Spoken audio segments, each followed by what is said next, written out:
haka ne mutanenmu rashin tarbiyyarsu akan maganar Facebook ya ɓaci yanzu muna tashi zaka ga wani ya je ya rubuta abinda bai ji ba bai gani.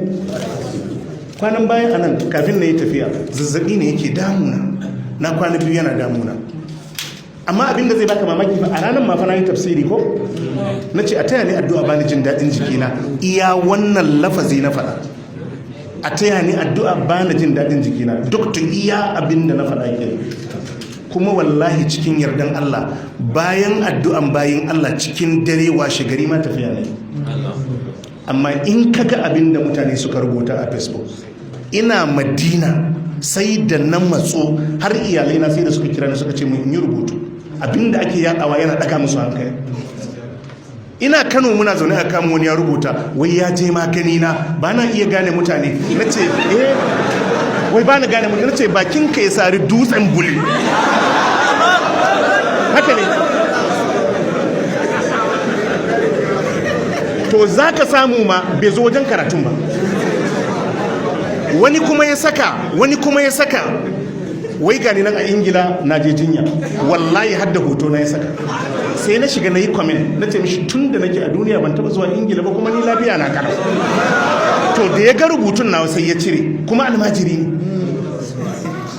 Annabi ya ce kafa bil mar'i isman an yuhaddisa bi kulli ma sami'a, kuma babi na hankali doctor. Ni fa ina da shafin Facebook ban rubuta ba.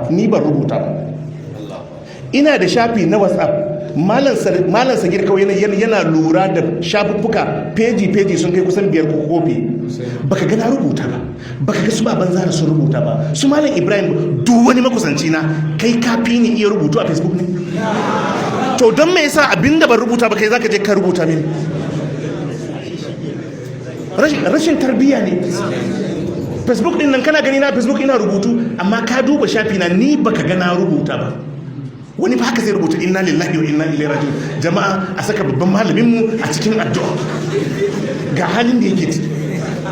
Na kau da kai wallahi karshe dole sai da na fito na yi rubutu. Nace jama'a ku ji tsoron Allah. To me haka?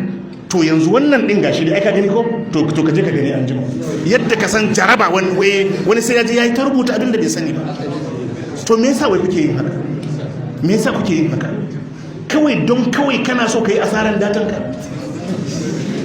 Haka ne, idan ina so in rubuta ni ma na iya rubutu a Facebook sai in rubuta. Tun da ban rubuta ba cewa ne ka taya ni addu'a, kuma baka gani na rubuta a social media ba, shikenan sai ka taya ni addu'a a matsayin masoyina. Shikenan ka kasa ni addu'a. In ina so a rubuta a Facebook ni ma ina da inda zan rubuta. Amma ya za a yi baka gani a shafi na ba, baka gani a shafin majalisi na ba, baka gani a shafin almajirai na ba, baka gani a shafin wani da yake kusa da ni ba. Don me yasa in bar rashin hankali ba kai zaka je ka yada a duniya, wai ya zo shi, wai ya same ni bai samu gani na, wai ba ni gane mutane. Akwai tarbiyya a nan? Kuma idan ma hakan ne ka kaddara, idan ma hakan ne yanzu kowane labari ne, yanzu wannan labarin ba zai daga hankalin masoyana ba? To haka ne, saboda haka matsalar Facebook wallahi zai jefa mutane da yawa cikin halaka. Rubuce-rubucen ku Allah zai tambaye ku akai ranar alkiyama. Saboda haka an ramma jikinsa da sauki don ni yadda na dauka ma yau zai iya fitowa. Don ɗazu da safe yake ce min yana tsammanin da yamma ma da a sallame shi. Jama'a mun fahimta? Kuma ɗazu kafin na zo nan ma sai da na je muka yi hira da shi kafin na fito. Saboda haka abin da yake bukata addu'a Allah ya kara mishi lafiya da imani. Subhanakallahumma wa bihamdika ashhadu an la ilaha illa anta astaghfiruka wa atubu ilaik.